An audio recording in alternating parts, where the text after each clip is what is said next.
L'ex-basilique Sainte-Sophie à Istanbul, aujourd'hui sous le statut de musée, peut-elle de nouveau devenir une mosquée? Le Conseil d'État, plus haute juridiction de Turquie, se penche aujourd'hui sur une requête soutenue par le président Erdogan. L'affaire est hautement sensible, en premier lieu pour la communauté orthodoxe. Leur chef spirituel, le patriarche Bartholomé Ier, a ainsi averti. La possible conversion de Sainte-Sophie en mosquée pousserait des millions de chrétiens à se tourner contre l'islam, dit-il. Sainte-Sophie, en raison de sa sainteté, est un centre vital où l'Orient et l'Occident se rejoignent, et cela créerait une fracture entre ces deux mondes.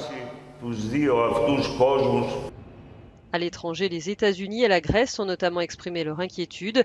Soucieux du patrimoine byzantin, le gouvernement grec ne cache pas sa colère.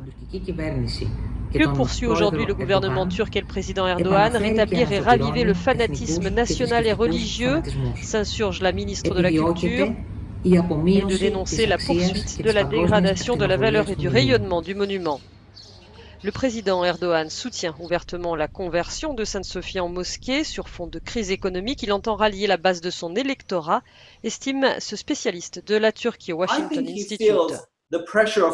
Je pense qu'Erdogan sent une baisse dans le soutien populaire et donc il veut se servir de sujets dont il pense qu'ils vont remobiliser sa base conservatrice avec des thèmes populistes, anti-élitistes. Il ne s'agit pas d'avoir plus de place pour prier ou d'avoir une mosquée supplémentaire. Il s'agit plutôt d'utiliser ce que j'appelle le nationalisme musulman, de mettre l'accent sur l'identité islamique de la Turquie au détriment des autres religions pour mobiliser sa base conservatrice. Construite par les Byzantins, Sainte-Sophie a été convertie en mosquée au XVe siècle, puis transformée en musée dans les années 30 par Mustafa Kemal. Dans 15 jours maximum, la Turquie tranchera sur l'avenir de ce symbole.